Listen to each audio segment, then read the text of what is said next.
Charlo Greene used to be a local news reporter in Anchorage, Alaska, but she very publicly quit her job live on the air because she wanted to be a marijuana activist. Now, very recently, Alaska did legalize marijuana for recreational use. Charlo Greene was part of the campaign to legalize it for recreational use, and she actually is part of something known as the Alaska Cannabis Club.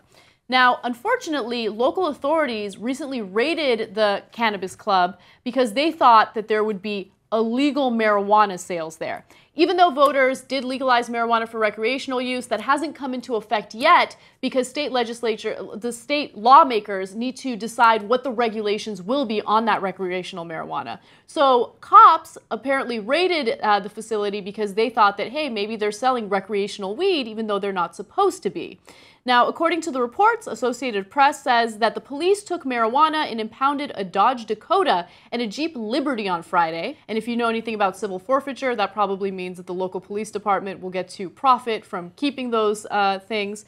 Also, Charlo Greene did speak to the press about this raid, and she says, "We don't sell any recreational marijuana. We don't sell any medical marijuana. This is a place for cardholders to come and share their own cannabis." And then she also said that she saw them uproot a couple of marijuana plants. They took some bongs and pipes and phones and computers, and that's pretty much it. But she also said that by opening back up bright and early, less than 24 hours after the local police department's failed scare tactic, we at the Alaska Cannabis Club have made it clear that the will of the people is stronger than any force they have, and we aren't going anywhere. Damn, that's excellent. I love her attitude. And look about how ridiculous our laws are. You go to raid a place that's probably selling legal weed, right? And you're like, yeah, let me just take their cars instead.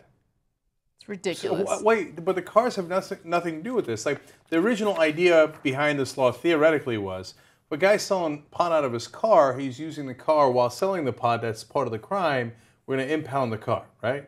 No. Now it's like, I don't know, there was a car in your parking lot, you're selling weed out in the open in your store, okay, or you're having people come in with the weed and smoke it together, right? We all see it. Who cares? I'm going to carjack you anyway. I mean, we got the cops literally doing carjackings on people who are doing arguably something very legal. Right. Now, no one has been charged with any crime, so it really was just a scare tactic. And another thing that I'd like to note is oftentimes the cops will make the argument that they are taking these possessions because it's part of their investigation. But what are you oftentimes, investigating in the car? Even if someone is never charged with a crime, the cops oftentimes, not all the time, but oftentimes get to keep the cars, they get to keep the things that they took during their investigation, never return it, and the police department literally profits off of that. That's a huge part of the revenue. It's they insane. Often just sell the cars, right? And only 5% of the time do the people get their materials back, their property back. In this case, it happens to be a car. Only 5% of the time, right? So, and look, if you want to investigate to see if there's pot inside the car or other drugs, you can do that on the spot. You don't need to, take possession of the vehicle. Yeah. No, they took it, man. They just stole it. That's a carjacking. That's what the cops did, right? And so this war on drugs is stupid. It's done oftentimes to profit for the cops. So they feel like, oh, okay, this is an easy person to pick on. Everybody knows her. So, oh, yeah, we'll just come and take your car. Unreal. I'm obsessed about the car part because of the crazy injustice all throughout the country, not just in this case.